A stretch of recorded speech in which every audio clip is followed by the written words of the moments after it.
Ika'y aking pupurihin at sa tanay sasabihin, ang ngalan mo'y dakilain sa pagtitipong gagawin. Hallelujah, ayon. Sa ngalan ng Ama at ng Anak at ng Espiritu Santo. Amen. Ang pagpapala ng ating Panginoong Hesukristo, ang pag-ibig ng Diyos Ama at ang pakikipagkaisa ng Espiritu Santo naway sumainyo. At sumayon. Mga kapatid, aminin natin ang ating mga kasalanan upang tayo maging marapat gumanap sa banal na pagbubuhay.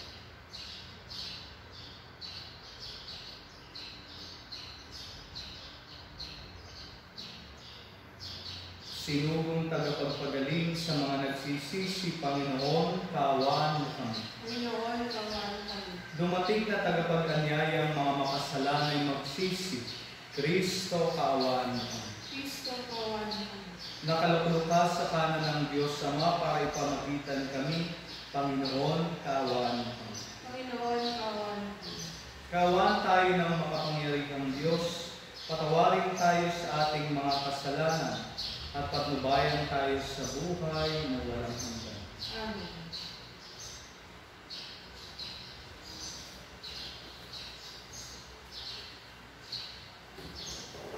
Manalangin tayo.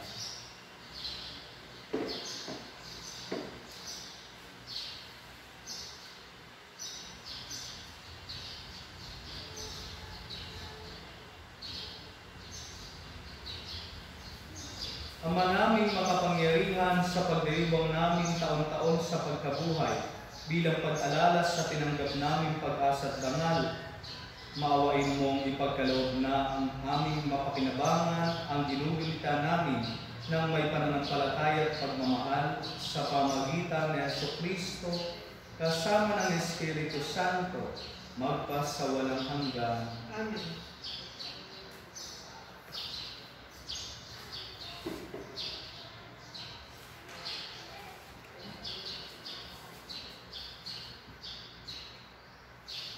Pagbasa mula sa mga gawa ng mga apostol.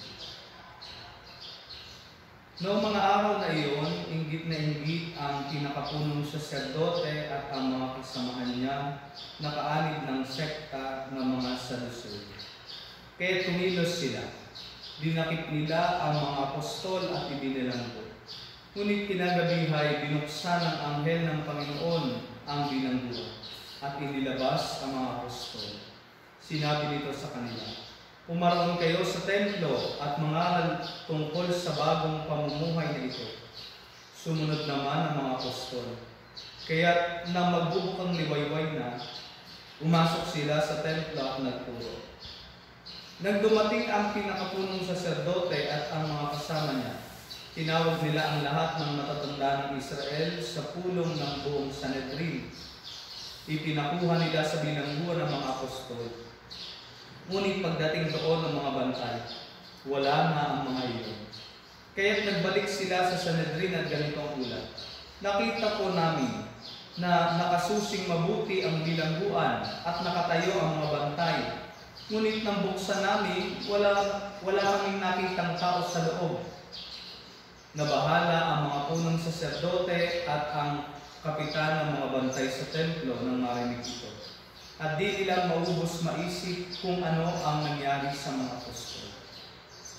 Ngunit may dumating at nagbalita sa kanila, "Ang mga lalaking itinulong ninyo ay naroon sa templo at nagtuturo sa mga tao."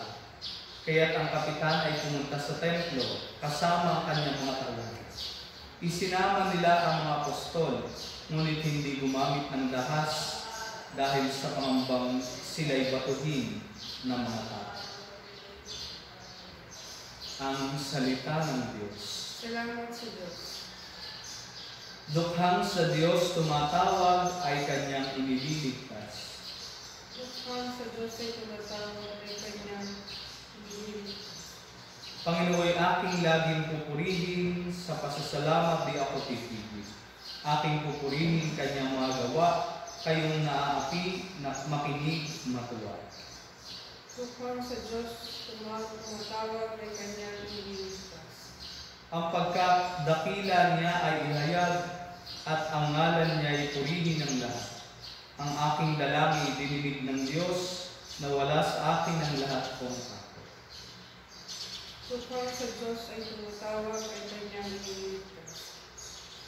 Nagalak ang aping umasa sa Kanya, pagkat di nabigo ang pag-asa nila. Tumatawag sa Diyos ang walang pag-asa, sila iniligtas sa hirap at gusto. Upang sa Diyos tumatawag ay kanyang iniligtas. Anghel iyong bantay sa may takot sa Diyos, sa mga panganib sila'y kinukupo. Ang galing ng poon hanapin masikap, iyong nagtiwala sa Kanya't naligtas, ay may tuturing na taong mapalad. Upang sa Diyos tumatawag ay kanyang iniligtas. Aleluya, aleluya, kay laki ng pagmamahal ng Diyos sa sanlibutan, kaya't anak niya'y binigay. Aleluya, aleluya. Sumainyo ang Panginoon. At sa ngayon, Ang mabuting balita ng Panginoon ayon kay San Juan. papuri sa iyo, Panginoon.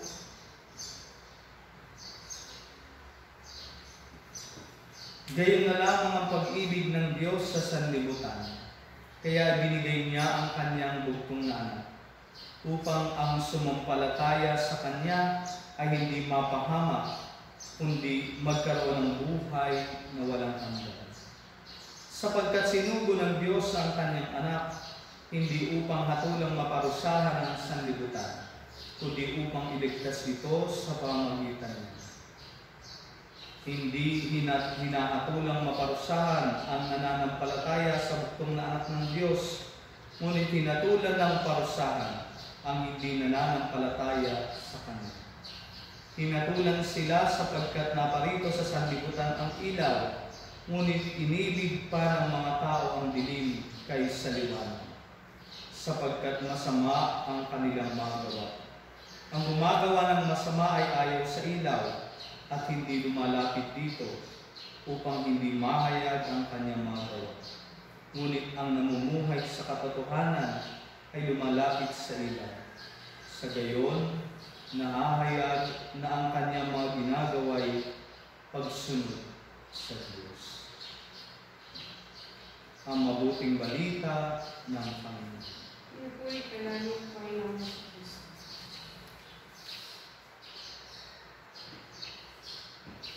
Magandang umaga po sa ating lahat. Patuloy pa rin tayo sa ating pagdinilay at pagdarasal. Ngayon po ay Miyerkules sa ikalawang linggo ng muling pagkabuhay. At ang ating ebanghelyo ay napakaganda sapagkat siguro nga kung meron tayong dapat na masaulong verse ng Biblia, ito po yun, yung napakagandang pagpapahayag ng ating kaligtasan sa pamamagitan ng pagpapakasakit na Jesus at pagsampalataya natin sa Kanya. Tanda ko nga po nung ako'y bata, elementary ako. Ito yung una kong nasa ulo na Bible verse, John 3:16. For God so loved the world that He gave His only Son, and that whoever believes in His Son may not perish but may have eternal life. At sa mga katagang ito ay napakalinaw na tinutukoy sa atin na ang kaligtasan ay mula sa pag-ibig at ang kaligtasan ay matatamo lamang natin dahil sa pag-ibig. Ang pinagmulan ng kaligtasan ay ang Diyos. At gayon din, dahil sa pag-ibig na ito, kaya naman namatay si Jesus para sa atin. Subalit, ang kamatayan ni Jesus ay, sabi nga, nagbigay sa atin ng pagkakataon upang magkaroon ng kaligtasan, upang tayo ay mapabilang sa pinaghaharian ng Diyos at maging mga ampong anak ng Diyos. Bagamat ang estado natin ito ay ibinigay sa atin ni Kristo, malinaw na tinutukoy sa ating ebanghelyo na mayroong kaukulang pagtugon ang panawagan at ang pag-ibig ng Diyos na para sa atin. At ano po ito? Na mamuhay tayo sa liwanag. Na makakamit natin ang kaligtasan kung tayo ay makikiisa, kung tayo ay makikiramay sa inihandang kaligtasan sa atin ng ating Panginoon. At ito po yung pinakamahalagang dapat nating maintindihan. Tayo ay iniligtas ni Jesus, bagamat dapat din tayong magbalik sa pagmamahal na ibinigay sa atin sa pamagitan ng pagsunod, sa pamagitan ng pamumuhay ng naayon sa kalooban ng Diyos, pamumuhay ng naayon sa kabutihan. At ito yung makikita natin sa konkretong experience ng mga alagad sa ating unang pagbasa. Narinig natin mula sa mga gawa ng mga apostol na batid nilang sila ay nagkaroon ng kaligtasan dahil sa pagpapakasakit, pagkamatay at muling pagkabuhay ni Jesus. Bagamat hindi ito nagtulak sa kanila upang manatili na lamang sa isang tabi o sa loob ng kanilang pinagtataguan. Ito ay nagtulak sa kanila upang ipahayag sa lahat ng tao na si Jesus ay muling nabuhay. Kahit pa ito ay maging dahilan ng kanilang pagkabilanggo. Bagamat sa ating unang pagbasa, napakinggan natin kung paano ang Diyos pa rin ang nagligtas sa mga apostol mula sa bilangguan. Pero makikita natin na yung kagalakang dulot ng muling pagkabuhay ay dapat nagbibigay sa atin ng kagustuhan na ipahayag ito sa pamagitan ng ating mabubuting gawa. At kung titignan natin ang implikasyon nito sa ating buhay, ngayong tayo ay nasa loob ng quarantine, tayo pa rin ay patuloy na naghihintay upang ang pandemya ito ay matapos na. Papaano natin isasabuhay ang ating pananampalataya sa ating kinabibilangang tahanan? Lagi ko nga pong ipinapaabot na nawa makita natin ang ating tahanan bilang mga mumunting simbahan. Our home is also a church. At nakakatuwa sapagkat naalala ko yung aking isang nakakwentuhan. Sabi niya, Father, ngayong quarantine ay nababagot na kami ng aking mga anak. Sabi ko, ay baka po ito ay pagkakataong ibinibigay sa inyo ng Panginoon upang makausap ninyo at mas mapalalim pa yung inyong ugnayan sa inyong mga anak. At sabi niya, nako Father, ang aking mga anak ay busy sa kanilang mga cellphone.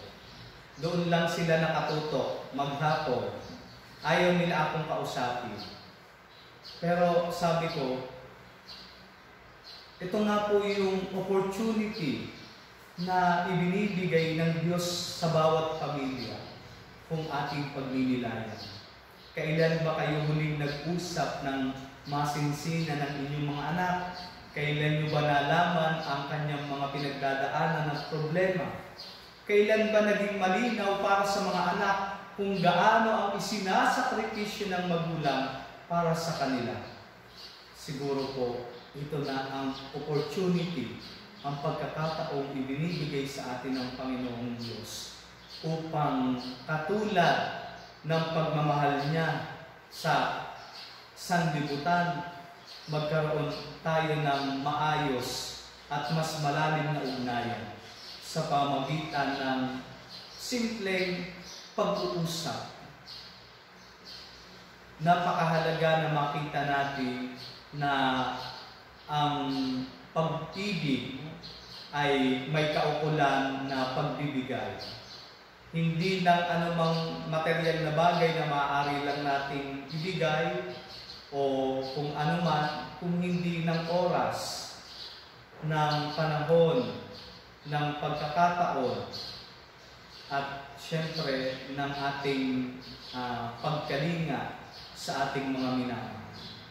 Nawa ang mga panahon ito na tayo ay nasa quarantine ay magbigay ng pagkakataon sa bawat pamilya upang tunay ma-discover nila kung gaano sila kamahal ng kanilang magulang at kung gaano makita ng mga magulang na ang kanilang mga anak ay gayon din ang kanilang pagmamahal.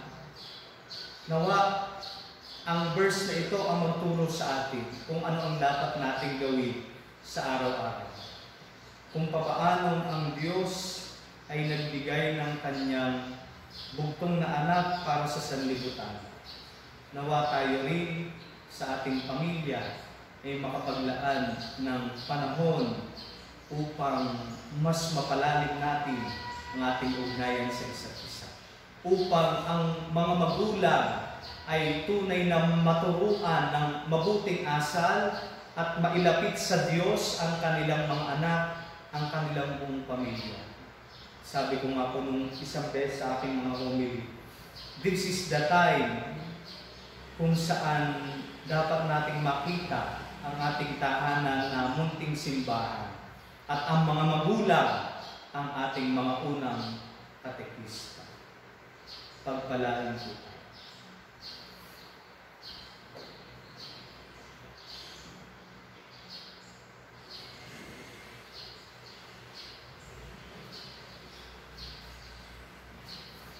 Oratio Imperata.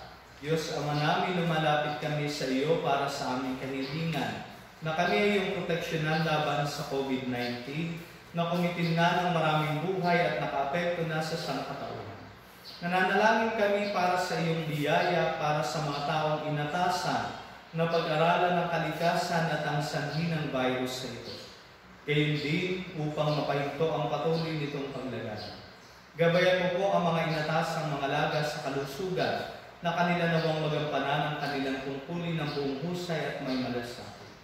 Gabayan mo po ang mga kawani ng pamahalaan at ang mga nasa pribadong institusyon sa kanilang paghanap ng lunas upang masugpo ang pandemya ito. Ipinapanalangin namin ang lahat ng mga naapektuhan. Nawa ay hilungin mo po ang kanilang karamdaman. Ipagkaloob mo po nawa sa amin ang iyong biyaya upang kami ay patuloy na makagawa ng kabutihan para sa lahat at makatulong sa lahat ng mga nangangailangan. Ipinapanalangin po namin ito sa pamamagitan ng aming Panginoong Jesucristong iyong anak na nabubuhay at naghahari kasama ng Espiritu Santo magpasawalang hanggan. Amen. Maria, aming ina at tulong ng mga Kristiyano, ipanalangin mo kami. San Rafael, Arcangel, Manalangin mo kami. San Roque, Manalangin mo kami. San Lorenzo Ruiz, Manalangin mo kami. San Pedro Caluso. Manalangin mo kami.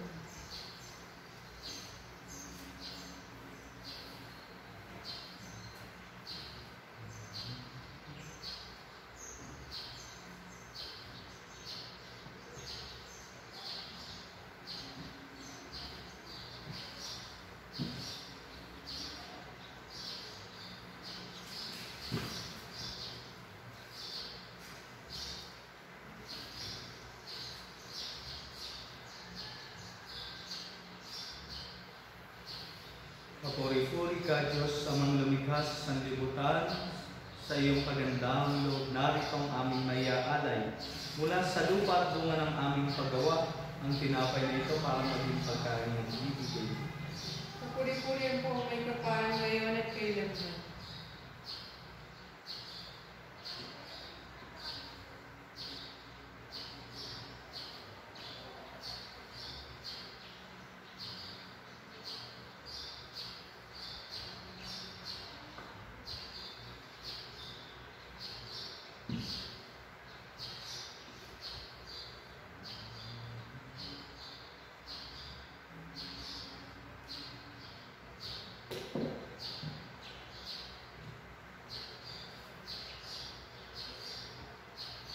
Papuri-puri ka, Diyos, sa manglumikha sa sanlibutan, sa iyong kagandahang loob, narito ang aming mayaan. Mula sa katas ng ubas at bunga ng aming paggawa, ang alak na ito, para maging inuming nagbibigay ng lumis. Papuri-puri ako may kapaan ngayon at kailanman.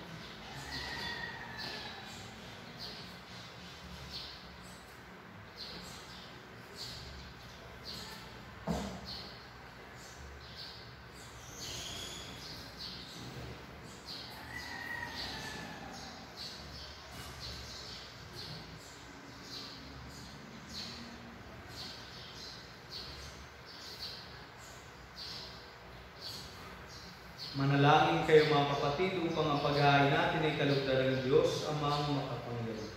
Tanggapin mo ng Panginoon kung paghahain sa iyong mga kamay. Sa kapurihan niya at karangalan sa ating kapakinabangan at sa buong sambayanan niyang banal.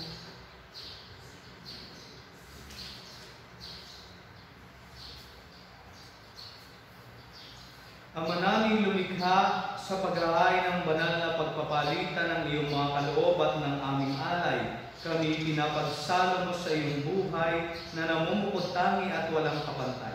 Ipagkaloob mo ang aming pakikinabang sa iyong pakikisamang aming maasahan ay siya rin umiral sa aming pamumuhay araw-araw. Sa pamagitan ng Jesucristo, kasama ng Espiritu Santo, magpasawalang hanggan. Amen. Sumainyo ang Panginoon. At sumayon, Itaas sa Diyos ang inyong puso at diwa. pinasa namin sa Panginoon. Pasalamatan natin ang Panginoong ating Diyos. Marapat na siya ay pasalamatan. Ama naming makapangyarihan, tunay nga marapat na ikaw ay aming pasalamatan. Ngayong pinagdiriwang ang paghahain ng Mesiyas, ang maamungkupan na tumubos sa amin lahat. Naghahain walang humpay ang anak mong minamahal upang magkasalo-salo ang tanan sa piging ng iyong buhay. Hindi na mamamatay ang inihain sa krus. Ang sa krus ipinako'y buhay lagi bilang handog. Kaya kaisa ng mga anghel na nagsisiawit ng papuri sa iyo, nang walang humpay sa kalangitan, kami nagbubunyi sa iyong kadakilaan. Santo, Santo, Santo, Panginoong Diyos ng mga upo, napupuno ang langit at lupa ng kadakilaan, Hosana sa kay Kasa. Pinagpalang nakalilito sa ngalan ng Panginoon, Hosana sa kay Kasa.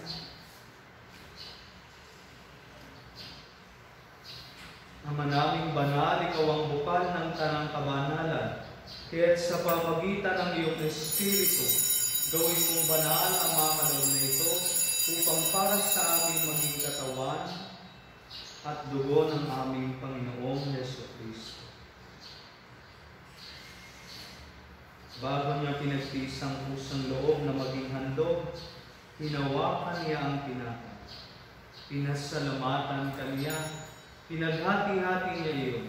Iniabot sa kanyang mga alagad at sinabi, tanggapin ninyong lahat ito at kanin.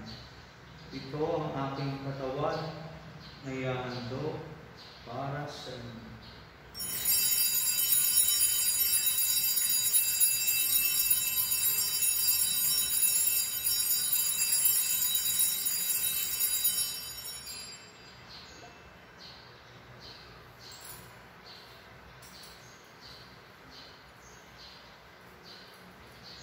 Dahil din naman nung matapos ang hapunan, hinawakan niya ang kalis. Muli kanyang pinasalamatan. Iniabot niya ang kalis sa kanyang mga alagad at sinabi, tanggapin ninyong lahat ito at inumin. Ito ang kalis ng aking dugo, ng bago at walang hanggang tipan. Ang aking dugo na ibubuhos para sa inyo at para sa lahat sa ikapagpapatawad ng mga kasalanan. Gawin ninyo ito sa pag-alaala sa akin.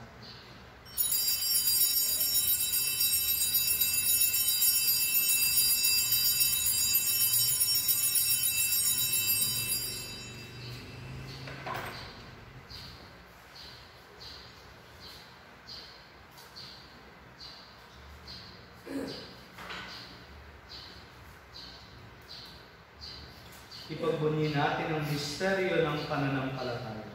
Si Kristo'y namatay, si Kristo'y nabuhay, si Kristo'y babalik sa wakas ng panahon.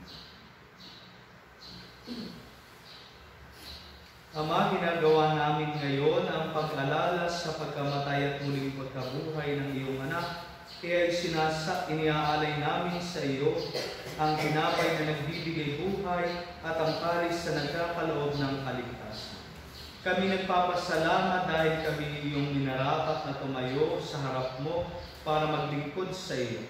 Isinasamo namin kami magsasalo-salo sa katawan at dugo ni Kristo ay mabuklod sa pagkakaisa sa pamagitan ng Espiritu Santo. Ama, lingapin mo ang iyong simbahang laganap sa buong daigdig. Puspusin mo kami sa pag-ibig. Kaysa ni Francisco na aming Papa, ni Buenaventura na aming Obispo at ng Tanang Kaparian.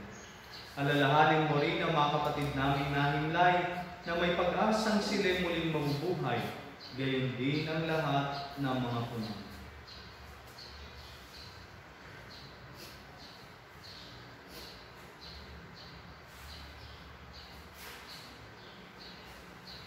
Hawaan mo sila at patuloyin sa iyong kaliwanagan. Hawaan mo at pagindapating kaming lahat na makasalo sa iyong buhay na walang wakas. Kaysa ng mahal na Birheng Maria, ang Ina ng Diyos, kaysa ni San Jose ang kanyang kalinis-linis ang esposo, kaysa ng mga apostol, ni San Santiago na ating patron at ng lahat ng mga banal na namuhay dito sa daigdig ng kalugod-lugod sa iyo. May pagdiwang nawa namin ang pagpupuri sa ikararangan mo sa pamagitan ng iyong anak na aming Panginoong Jesucristo.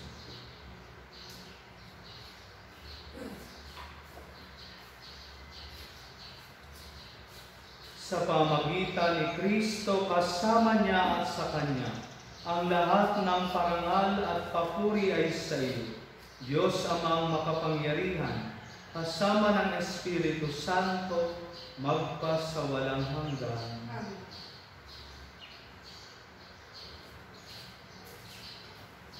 Sa tagubilin ng mga nakagagaling na utos at turo ng Jesus na Panginoon natin at Diyos, ipahayag natin ang lakas mo. Manalangin, sumasalangit ka, sambahin ang ngayon, mapasari ng kaya mo, sundin ang loob mo, sa lupa para ng salamat. Bigyan mo kami ngayon ang kakanin sa araw-araw. Tawarin mo kami sa mga sana, para natin pagkakawa namin sa nagpapasala sa amin. Huwag mo kami kayo sa tukso at iagyaman kami sa lahat ng sana. Hinihiling namin kami adya sa lahat ng masama, pagkalooban ng kapayapaan araw-araw, iligtas sa kasalanan at ilayo sa lahat ng kapahamakan. Samantalang aming pinananabikan ang dakilang araw ng pagpapahayag ng tagapagligtas namin si Jesucristo. Sapagkat iyo, kaharian at ang kapangyarihan at ang kapurihan ng magpakailanman. Amen. Panginoong Jesucristo, sinabi mo sa iyong mga apostol, kapayapaan ang iniiwan ko sa inyo. Ang aking kapayapaan ang ibinibigay ko sa inyo. Tunghayan mo ang aming pananampalataya at huwag ang aming mga pagkakasala. Pagkalooban mo kami ng kapayapaan at pagkakaisa ayon sa iyong kalooban. Kasama ng Espiritu Santo, magpasawalang hanggan. Amen. Ang kapayapaan ng Panginoon ay laging sumainyo. At sumayon. Magbigayan kayo ng kapayapaan sa isa't isa.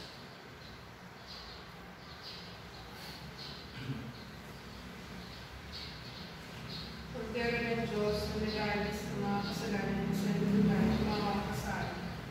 Pagdero ng Diyos na nag-aalis ng mga kasalanan ng sanlibutan at mga kasalanan. Pagdero ng Diyos na nag-aalis ng mga kasalanan ng sanlibutan, ipagkaloob sa amin ang kapayapaan.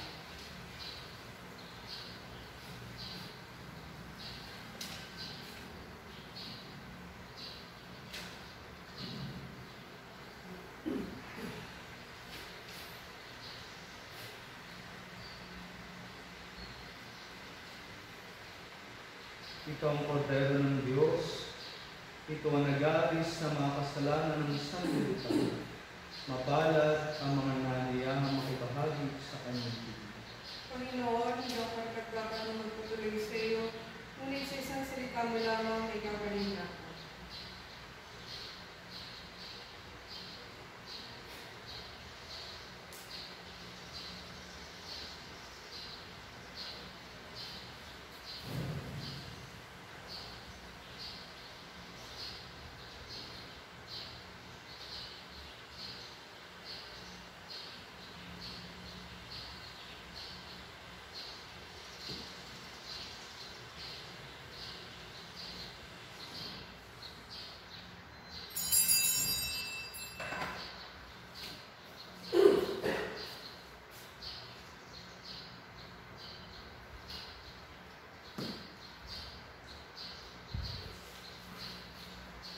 Kayong hinirang talaga ng aking sariling pasya.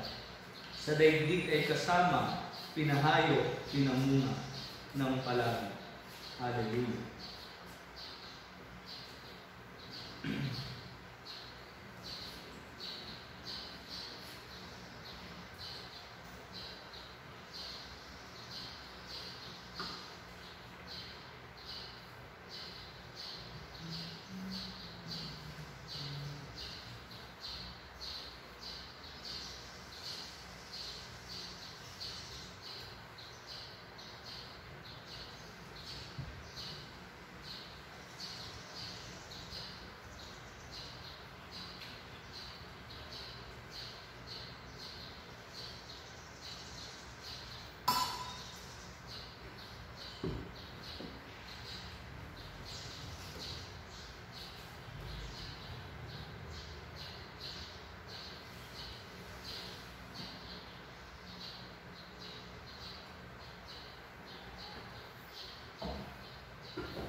Manalangin tayo.